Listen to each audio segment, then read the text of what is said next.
ఇరుగ్గా జరిగింది. భూ సేకరణ ద్వారా కాకుండా సుమారుగా 30,000 ఎకరాల భూమిని భూ సమీకరణ అనే నూతన ల్యాండ్ పూలింగ్ అనే నూతన విప్లవాత్మకమైన ఒక దాన్ని తీసుకొచ్చి గతంలో మన దేశంలోనే కాదు ప్రపంచంలో ఏ దేశంలో కూడా ఏ ప్రాంతంలో కూడా ఇలాంటి ఈ ప్రతిపాదన అనేది జరగలేదు. అది తీసుకొచ్చి రైతుల్ని ఒప్పించి విన్ టు విన్ సిచ్యువేషన్ లో ప్రభుత్వానికి భూమి కావాలి, రాష్ట్రానికి రాజధాని కావాలి, అక్కడ రైతులకి మెరుగైన అవకాశాలు కల్పించాలనే ఉద్దేశంతో ఆ రోజు వాళ్ళని ఒప్పించి దీనికి అంకురార్పణ జరగడం జరిగింది. అయితే ఆనాటి ప్రధాన ప్రతిపక్ష నేతగా ఉన్న వైఎస్ జగన్మోహన్ రెడ్డి నేను మనస్ఫూర్తిగా ఆహ్వానిస్తున్నాను అని చెప్పి దాన్ని సపోర్ట్ చేసి తర్వాత అధికారంలోకి వచ్చినాక మాట తప్పి మడమ తిప్పి చేసిన అరాచకం విధ్వంసం ఈ అమరావతి విషయంలో ఒక మనందరికీ ఒక పీడకల్లగా మొత్తం ఆంధ్రప్రదేశ్ మొత్తానికి ఒక పీడకల్లగా గుర్తుండిపోతుంది. అందులోనూ అమరావతి ఈ రాజధాని కోసం భూములు కేటాయించి వారి తాత ముత్తాతల నుంచి పూర్వీకుల నుంచి వచ్చిన వారి కష్టార్జితాన్ని కూడా దానికి త్యాగం చేసిన రైతులని ఇబ్బంది పెట్టిన విధానం అనేది మాత్రం చరిత్రలో మొత్తం ఆంధ్రప్రదేశ్ చరిత్రలో ఒక చీకటి అధ్యాయంగా మనం దాన్ని పేర్కొనవచ్చు.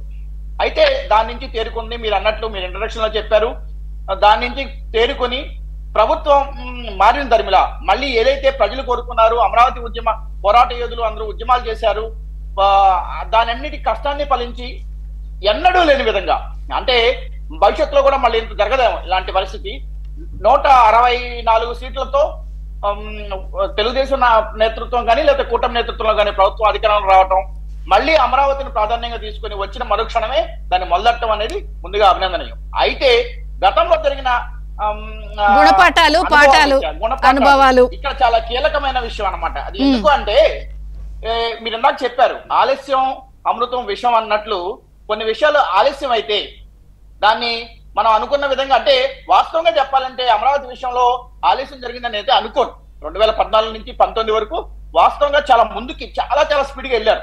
ఎందుకంటే భూ సమీకరణ కాడి నుంచి సింగపూర్ సహకారంతో మాస్టర్ ప్లాన్ కావచ్చు, లేకపోతే రోడ్ల లాంటి నిర్మాణం కావచ్చు, మౌలిక సదుపాయాల విషయంలో కానీ చాలా ముందుకు వెళ్ళారు. డిజైన్ల విషయంలో అంటే వెళ్ళడం వేరు, ప్రత్యర్థి మనకి అడ్డం పడటానికి ఏం చేస్తున్నాడో కనిపెట్టడం వేరు. వీళ్ళు ఈ గోల్లో ఉంటే వాళ్ళు చేస్తానే కనిపెట్టలా. ఇప్పుడు యాక్చువల్ గా అదే పాయింట్ వద్దాం అనుకుంటున్నాను మేడం. యాక్చువల్ గా ఆ విషయంలో అయితే ముందుకు వెళ్ళారు. దాంట్లో దాన్ని అమరావతి విషయంలో అప్పుడు ప్రభుత్వం కానీ లేకపోతే ఇప్పుడు ప్రభుత్వం యొక్క చిత్తశుద్ధిని తెంగించాల్సిన అవసరం అయితే లేదు. అయితే ఇక్కడ మనం మిస్ అవుతున్న పాయింట్ ఏంటంటే మనం ప్రత్యర్థులు చేసే విష ప్రచారం లేకపోతే వాళ్ళు చేసే దుర్మార్గమైన ఎత్తుగడలు అంటే ఇది ఎక్కడా జరగదు మేడం. మనం కనుక చూసుకుంటే నేను యాక్చువల్ గా జవహర్ గారు కూడా ఉన్నారు కాబట్టి వాళ్ళ దృష్టి కూడా తీసుకురాదలిచాను, దీన్ని హైలైట్ గా చెప్పదలిచాను. సరే 2017లో నాకు తెలిసి ఇప్పుడున్న రికార్డు ప్రకారం 2017 మే 28వ తారీఖున అప్పుడు వరల్డ్ బ్యాంకు రుణాన్ని ఇవ్వడానికి మంజూరైతే చివరి స్టేజ్ లో ఇక్కడ రైతుల ముసుగులో కొంతమంది వరల్డ్ బ్యాంక్ కి తప్పుడు ఫిర్యాదులు అందించారు.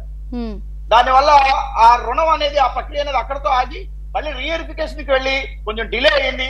ఆ డిలే అయిన తర్వాత కూడా యాక్చువల్ గా అదృష్టవశాత్తు 2019